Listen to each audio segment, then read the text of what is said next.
Angela Kalule ali mu Matiga olw'okufiirwa taata we ati King Michael abasinga obungi gwe mumanyi nga DJ Michael oyo naye essaawa eno wetwogerera ali mu kukungubagira mutabani we.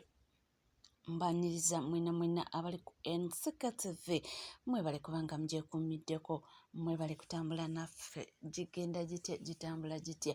Tusuubira nti buli kimu kiri bulungi ate nga nammwe gye muli bulungi. Lunaku lwa Sande, ennaku z'omwezi ziri 7 mwezi gwa 7 mwaka 2024.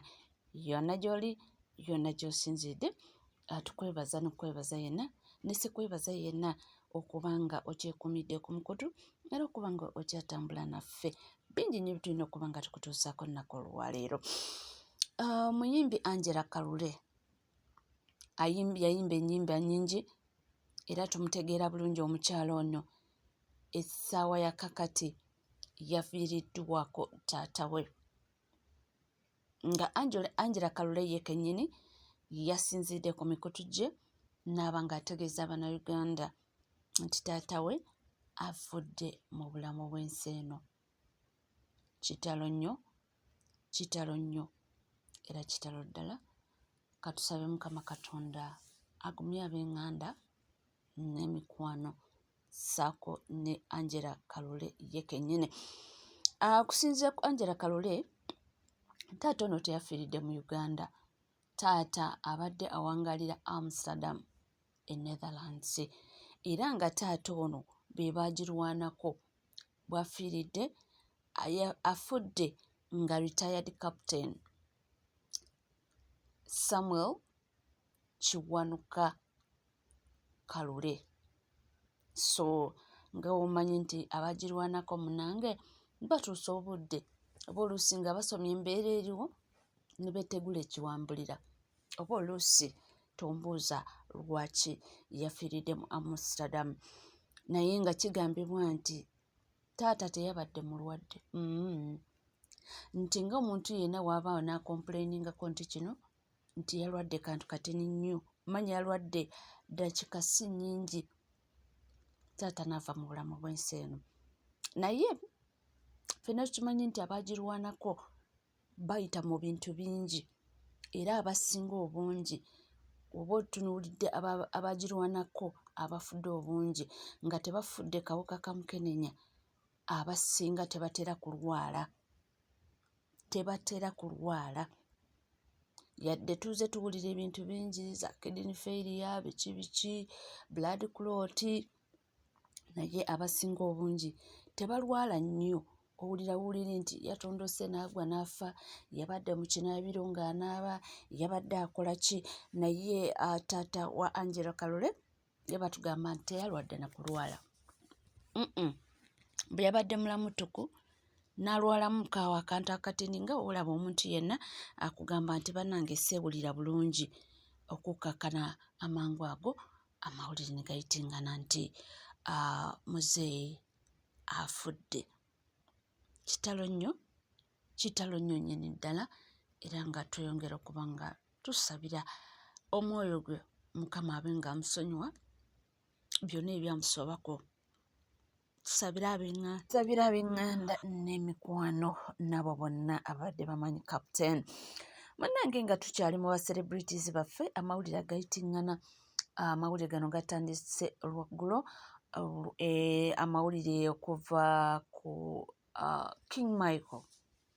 Oyo naye muyimbi waffe wano eno mu ggwanga Uganda era abasinga obungi mumutegeera, abamu mumuyita DJ Michael eyasookako okubeera mbu DJ Okolido era nambala n'ayingira music industry.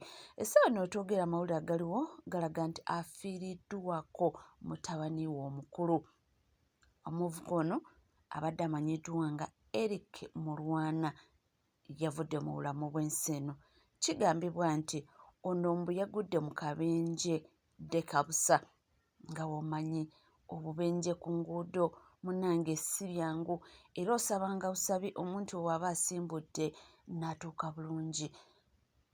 Si birungi ebintu bya accident era abaana bangi nnyo abalusuddemu olwoba mawulire si malungi nnyo eri aba celebrities baffe, era mweyongere okuba nga musabira King Michael. Kitalo nnyo nnyini ddala okulaba nga Mukama bw'atyo bw'ayagadde. Obudde obusinga tukkiriza nti ffe abantu ba bulijjo we tuli ku nsi, naye Mukama Katonda yalina pulaani y'obulamu bwaffe. Ffe tuba tupulaaninga kino, tupulaaninga kiri, tupulaaninga kino, naye nga at the end of the day oba oluusi oba Mukama alina pejjo wegenda okuba nga ekoma nti eyo nja gibikkula naye tejja kubanga essuukawo wano eno. So bw'atyo bambi King Michael bwe yaviiriddwako omutabani wa manyiddwa nga Eric Mulwana.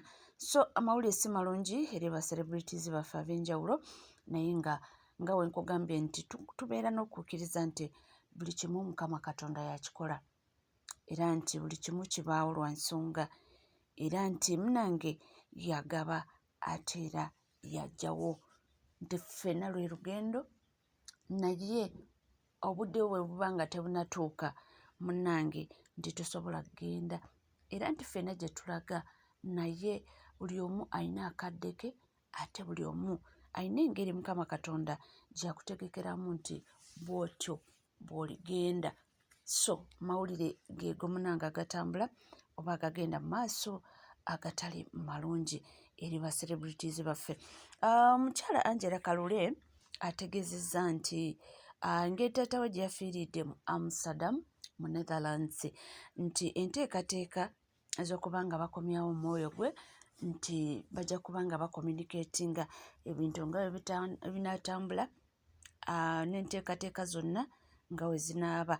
Of course okimanyi tebasobola mugalamiza eri e Netherlands, balina okuba nga bamukomyawo wano eno mu ggwanga Uganda, naye abagambye nti mubeere bakakamu, bajja kuba nga bakommunicatinga kyekiddako na biki abaagala contributinga n'abaagala kuba nga era begattako mu mbeera eno ey'okuba nga bakomyawo omwoyo oba omubiri gw'omugenzi taata wa Angela Kalule. Sibalina okuba nga bamukomyawo ate agalamizibwe wano mu nnyumba ye ey'olubeerera.